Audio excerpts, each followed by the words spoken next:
Hi guys, welcome back to the channel, and this is Bames here again on your screen. I know it's been a long while, but yeah, life is lifing. And the reason why I'm here today is just basically because I made a video a few months ago, and I've gotten quite a lot of questions on that video. And at the end of that video, I did say I was going to do a part 2 because I couldn't contain all the information in that video.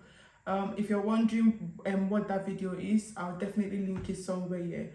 But yeah, the video is about how I changed my name to my married name in the United Kingdom as a Nigerian. So yeah, I think where I stopped in that video was where I changed my passport and all of that. So this is the part 2, and this part 2 is going to contain how I was then able to change my BRP, change my bank details, HMRC work, credit score, and all of that, right? So if this is what you want to see, just stay tuned. So yeah, basically let's literally jump right into the video. If you see me looking down, just because I've jotted out some notes, I don't want to miss out anything. So ultimately, when I got my passport, which was quite quick, I'm not gonna lie, I think I got that passport in 1 week. So the next step was for me was to change my name in my bank, right? And that was quite easy. What I did was I just walked into a branch and I asked them what I needed to do, and they just needed to see a proof of the new name. So all I took to them was my passport, my Nigerian passport, and they did a photocopy, and then the name was changed. I mean, it was so quick. I think within 2 hours it was done. And the next thing, I received my new cards and all of that. So that was pretty easy. I appreciate that it might be different for all banks, but for my bank, that's what I did. Just took my passport into the branch and they changed the name, right? And that was like the first step. So I feel like all these steps, they kind of like loop into one another, because once I do one, it helps me then do the next one. So after I did that, I wanted to also do my changes with UK via BRP. Even though now I know that BRP is no longer, because obviously we are all moving to e-visa and all of that. But when I did mine, I needed to change my BRP.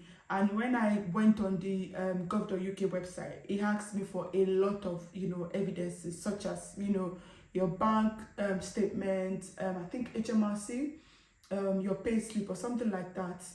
Yeah, HMRC. Then they asked for a lot of evidence that I honestly cannot remember right now.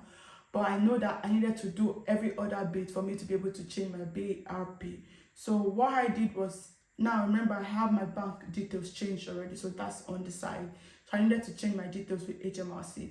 Just before I get to HMRC, I already initiated it at work. Again, I appreciate that for people's offices and their job, the process will be different, and I'm sure it will not be hard to find. So just research that and do that for yourself, which was quite quick for me. And once that was done, what I did was then go on to the HMRC. So I started to Google, like, how do I change my name with HMRC? Because obviously your tax details and your NI need to change as well. So it was quite easy as well, I'm not gonna lie. You could do it on the app or on their website. And for me, doing it on the app was quite easy. I think what they asked me for was just a piece of evidence. And I think what I uploaded was my bank statement by that time, so I waited a bit. So I'm not exactly sure, let me not give information that I'm not sure, but one thing that I'm sure of is I uploaded my marriage certificate, and I think that was sufficient. So once I did that, I got an email that yeah, they've received my notification of change of last name, and that's what they said in that email. So they didn't exactly say if they were going to come back or anything like that. So I did that, and I was just waiting for the name to change. So what I started to do was just monitor the app just to see if my name would have changed. And I think in about, I don't think it was up to 2 weeks, that name changed. I didn't get any name, any notification or anything like that, but through the app I was able to see that my name has changed. So this, I was very glad. It was quite seamless and all of that.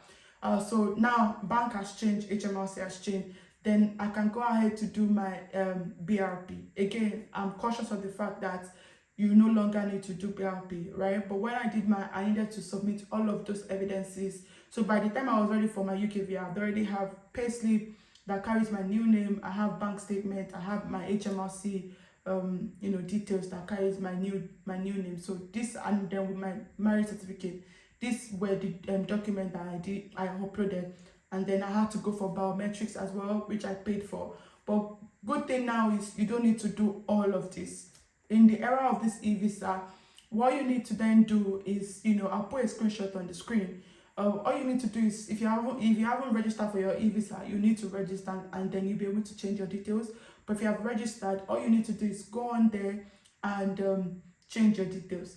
However, because I'm not changing details, I don't know what exactly, because it's not allowing me go. You have to follow the process, so it's not allowing me go through the process. It's not like it's not allowing me. I don't want to, because I'm not doing it, right? So, but I have a friend that's currently going through the process, and when she's done with that, whatever she did, I'll definitely put in the description. So if you're watching this video later, you can, the description or in the comments, either of the two, I'll put it there, so, and probably pin it. I think comment will be the best place, so that if you're watching this video later, you'll know what to do. So that's that for UK visa. So now I've touched on the bank, I've touched on HMRC, and I've touched on UK visa. The other thing that I wanted to touch on would then now be electoral rule, because obviously your credit score and all of that was in your previous name. You also need to change that. Just before I get to that, if you have credit cards and all of that,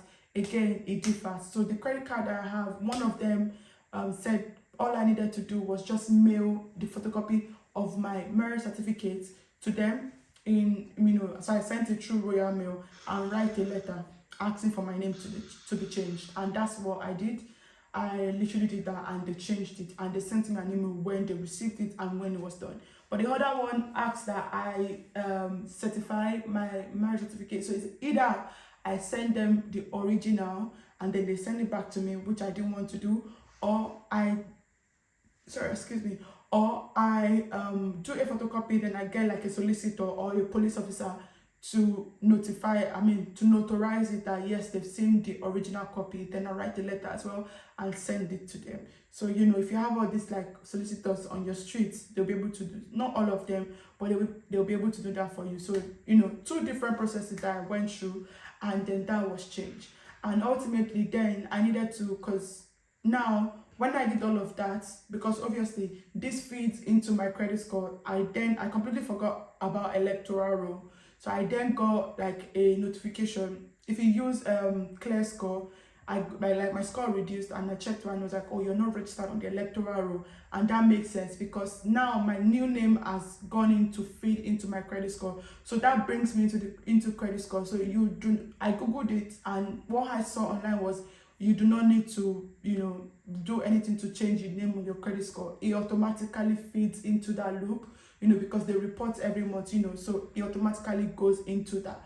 But just be cautious, because if you need to then have the account, so like maybe like your Experian or your credit score in your name, you're gonna have to delete the old account that you have and then re-register with the new name. But for me, I didn't bother doing that because everything is still there, so I just left it the way it is. But ultimately, I think that was what I got for ClearScore. I'm not exactly sure if that's the same for Experian, but for ClearScore, it asked me to delete and then re-register. I didn't want to go through all of that, so I didn't bother. But all my details and everything is still correct. So for my electoral role, what I did was write, and so again, this might differ depending on the borough where you live in. But for my borough, you need to fill a form, and once you fill a form, you send it to them, and then they will effect the change. So I know that all of this might feel like it's a lot of process, but trust me, it's not something that is really, maybe it's time consuming, but they happen really quick, and then they are all very effective. So those are all of the things that I did, and then just to get rid of my whole name and ensure that every of my details are now in my new name, and everything can align. I also did, this might not be important, but if you live in a rented apartment and you deal with agents, I also changed my name with my agents. All they did, they wanted to see the marriage certificate, so I sent it to them and all of that. So if also minor things like electricity bill and all of that, all I did was, it was a phone call. So yeah, it feels like a lot, but yeah, a lot of the electricity bill, council tax and all of that, It's just a phone call or an email, and you will get it changed. So those are everything that I did to ensure that yes, I have my name the same everywhere, and I'm not one person, appearing as two persons, if that makes sense. So yeah, I hope that this step is very explanatory. And for the links, that for some of the things that I did, like I don't even think you need link, for like HMRC, it's on the hub. UKVR, I'll put a screenshot like I said. And yeah, that's just all I did, and I hope that this is really helpful, to people. And again, if you have questions, I'll be in the comment section answering your questions. And then we hope to be fully back on YouTube, soon, by the special grace of God. So yeah, that's me, and that's my tip for today, and I hope that this is useful to someone. Have a good day. Bye.